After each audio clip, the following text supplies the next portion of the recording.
the air on Saturday in our Twins-Rangers game. You're talking about NL MVP. I asked you the question, is it possible for someone to swipe in and steal Ohtani's AL MVP? Is it possible? I know you're going to say no, but I think you're wrong. Well, AJ, I started to answer on Saturday, but then Ezekiel Duran made that dumb base running play to third base, and I uttered about 2 sentences. So at least now I can explain myself a little bit. Ohtani, over 5 months, is clearly the MVP. We know that. And your question was a really good one. Can Julio Rodriguez, who is having an incredible run with the Mariners, maybe get in there and steal it?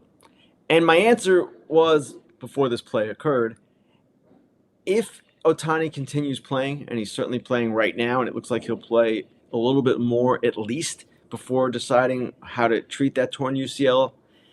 If he continues playing, it's pretty obvious. Now, if he stops playing, let's say next week, and Rodriguez goes crazy, continues to go crazy, and they get in, it's a conversation, but it seems to me that Ohtani would still rate the edge because of what he has done as a pitcher, as a hitter, as a base runner. Everything he does is brilliant. So I still see him being the guy, but now there is an opening at least to discuss this if he does not finish the season. You talked about in your one article about how Jeremy Reed, his old hitting coach, said it might affect Ohtani not pitching next year. And then you brought up other things about his rehab. Did he say anything else that would lead you to believe like Ohtani may not hit as well next year if he does get Tommy John surgery or, he's not pitching? Well, it's interesting, Eric. This conversation began with Jeremy a couple of years ago, 21.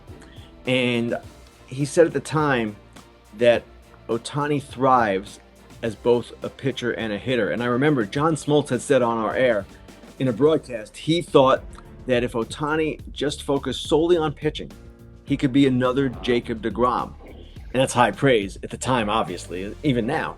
But Jeremy Reed's point was he's better when he's doing both because that way he doesn't get too into the weeds on either one. He doesn't get too obsessive about what he's doing in either particular skill because he has to do both. He has to keep moving before games to prepare himself in both ways. So I called Jeremy Reed back the other day to ask him, okay, we're looking at a situation now where he might need to be a hitter only for a period of time, maybe even for a lengthy period of time, maybe even for the rest of his career. And what Jeremy Reed said was interesting. He said Ohtani has grown as a player and is so much more mature now. Not that he was immature before, but he's become more experienced. I guess that's the better way to put it. And he didn't think it would be as big a problem. He thought the rehab from whatever he is going to undergo, whether it's surgery or a straight rehab, that would be the distraction Ohtani needs. Now, it's still a real question what's going to happen here, what decision he's going to make. And I point back to something the Athletic's Evan Drellick wrote, I guess it was last week, in which he quoted doctors as saying, if Ohtani wants to pitch again at the highest level and he undergoes a second Tommy John, a revision, the best way to do that would be to stop hitting entirely, devote himself entirely to the rehabilitation next year, and then come out in 2025 and do both. Whether that happens, I have strong doubts about. Remember the last time Ohtani came back and hit pretty soon after the surgery, in the following May after having the surgery in October. So it's all a mystery right now. We don't know what he's going to decide. We don't know where this is headed. But the fact that we talk about this kind of thing with this player, it's just so unusual even to think about it. And again, it comes back to the fact that he is so good at both. And Ken, there was drama this weekend too, and fittingly, the Angels were at Citi Field, so you're going to get the added fun of the New York media where they felt like they needed to clarify what led up to that injury. What was your take on that situation where the Angels wanted to come out publicly and say, hold up, he didn't want imaging done? And Kratz yesterday said on the show, like, hey, maybe a player doesn't want to give all his medicals all the time. So I don't know if you thought they were maybe covering for anyone or also trying to say, like, we take care of our pitchers. He wouldn't let us test him.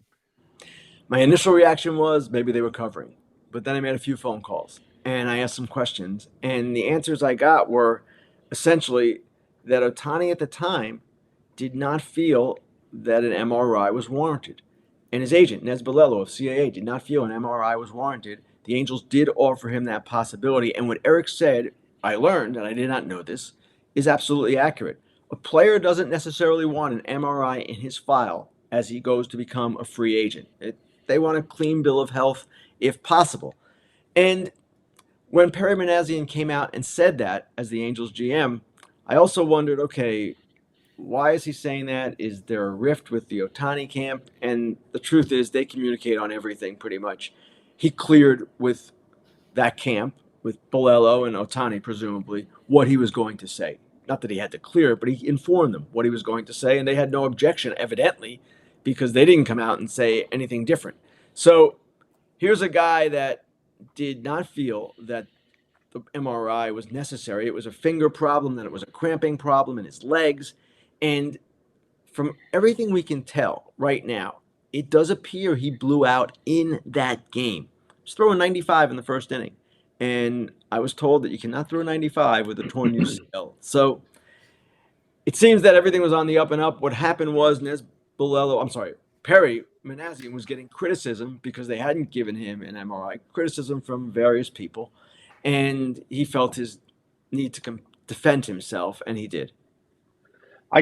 Ken, it's not so much as a question as I just want to follow up on what Eric said earlier, that to give people a little glimpse into the business side of the MLB with players, where the MRI that you don't want it on your record, a lot of players kind of fight that having too much information about them. So when the teams come to them and they want to wear these stress indicators or how much they're sweating or whether they've lost just a little bit of step so they can improve, if there's record of you showing that you're losing a little step, players know teams will take that into arbitration. They will take that into contract negotiations. They will use that against them. So while it's useful information to have, a lot of players kind of fight back where they don't want to see it or to have that on them because more times than not, it's going to be used against them than for them.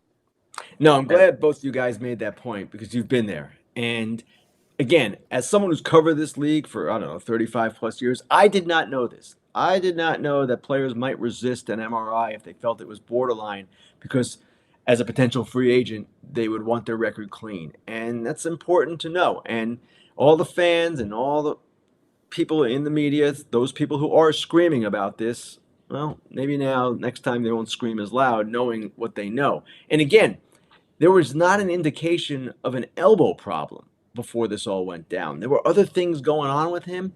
He was fatigued. Well, of course he's going to be fatigued. He's doing something no one else has ever done. He started doing it in March with the WBC, and I'm not blaming the WBC either, but there were all these things that occurred, and at the time, there was not an arm issue. So when the arm issue arose, okay, of course it's natural to ask the question, what did you guys know and when did you know it? But it seems like from everything we know, this was on the up and up.